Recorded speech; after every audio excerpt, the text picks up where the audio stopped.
I'm going to be talking about clinical trials. My name is Barby Ingle, and I'm the president of the International Pain Foundation. This is Chronic Pain Awareness Month, and one of the topics I get asked a lot about is clinical trials because I've participated in a few clinical trials over the years. So people are naturally interested in what I need to do and know about clinical trials. And some of the clinical trials that I know about and am working on right now currently have to do with sciatic pain, herniated disc, eczema, ulcerative colitis, cluster headaches, uterine fibroids. It's definitely something that I have paid attention to and have had to learn a lot about, not just because of myself, but also because of the position that I hold with the International Pain Foundation. And so I definitely have some notes up here. They are falling down. Alrighty. Hello. Welcome everybody. I'm so glad that you guys are here. And if you have any questions or comments or anything that you want to know about clinical trials or anything in specific about herniated disc, sciatica, eczema, anything like that, just feel free to pop a question into the chat and I will see those and answer those. So I appreciate everybody being here and I'm excited to answer your questions. If I don't get to all of your questions, just leave the question and then I will go back through the chat and answer questions from the chat as well. So many people are trying to decide if a clinical trial is right for them and if it is appropriate for them. So I'm going to tell you some of the things to maybe look for if you are going through a clinical trial. Good morning, everybody. Thank you so much for being here.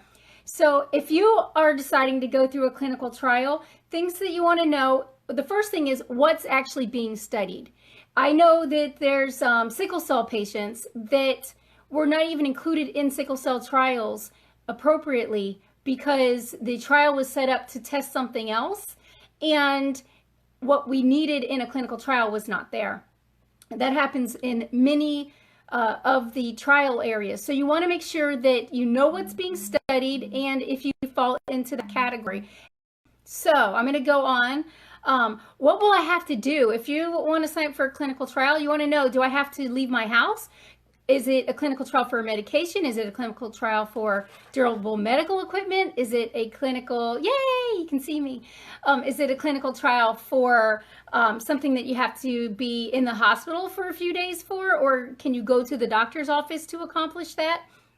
So it's definitely something that you want to ask a lot of questions about before you get involved into a clinical trial. How often do I have to go? Oh, good question. Where can you go to learn more about clinical trials? So there's two places that I prefer and really like. The first one is on the FDA website, and that link is www.clinicaltrials.gov, and the other one that I really like and I have been involved with for quite a number of years, I think going back to at least 2014, is CureClick. And their website is www.cureclick.com,